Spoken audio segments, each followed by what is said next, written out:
ওয়ালাইকুম, সবাই কেমন আছেন? আপনাদের আপু মাছ বিক্রি করবো, কে কে মাছ কিনবেন? আজকে বাজার থেকে যে মাছগুলো নিয়ে এসেছি কেমন হয়েছে দেখে বলেন তো। একদম তাজা তাজা ফ্রেশ পদ্মার ইলিশ। হ্যাঁ, দেখতে তো পাচ্ছেন, আমি একদম বেছে বেছে নিয়ে আসি। দোকানদার ভাইয়া বলতেছে আপনার মন মতন আপনি বেছে নেন। যাই হোক, কম দামই ছিল একটু। ইলিশ মাছ তো কম দাম, তোমরা সবাই জানো। আবার এর ভিতরে আরও কম দামে লয়ে হেলাইছি, বুঝতে পারছো? যাই হোক, সব কিছুর জন্য আলহামদুলিল্লাহ। একটু মজা করলাম তোমাদের সাথে।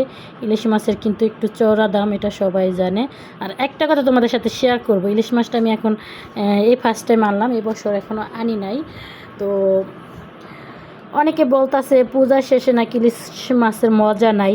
তো বুঝলাম না ভাই, পূজার সাথে ইলিশ মাছের সাথে কী সম্পর্ক এটা আমি জানি না, বুঝি না। ঠিক আছে, তো আমি চাইছিলাম একটু পরে কিনতে, যে একটু কমবো দাম। তো সবাই বলতেছে দাম তো কমবো না, আর উল্টা এই পূজার গেলে নাকি মাছের স্বাদ জায়গা। তো যাই হোক, তো একটু খাইয়া দেখি। তো এখানে মনে করো ভালোই আছে, 1.5 কেজির উপরে আছে, মনে করো 2 কেজির মতো আছে প্রায়। ঠিক আছে, মাছগুলো মানে সব মিলিয়ে 2 কেজির মতো আছে। তো মাছগুলো কেমন লাগতেছে? একদম ফ্রেশ লাগতেছে না? আমার তো একদম খুশিতে ভরে গেছে মনটা। আর আমার মেয়ে তো দেখলে আজকে অনেক খুশি হয়ে যাবে, কারণ আমার মেয়ে ইলিশ মাছ অনেক পছন্দ করে। আমার মেয়ে কি, আমরা সবাই পছন্দ করি, আমার হাজব্যান্ড, আমি সবাই। কিন্তু হাজব্যান্ডকে মিস করতেছি, বাহিরে আছে বেচারা, তো কামাই করে টাকা পাঠায়, ভালো মন্দ খাইতে পারে না, ফ্রিজে রাখে। ফ্রিজের মাছ তো অনেক দিন রাইখা ফ্রোজিং করে বিক্রি করে, সেগুলো খায়।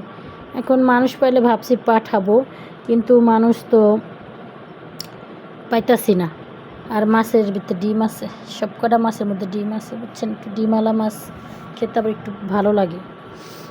তো কেমন হয়েছে মাছগুলো অবশ্যই কমেন্টে জানাবেন। সবাই ভালো থাকবেন, সুস্থ থাকবেন। আল্লাহ হাফিজ।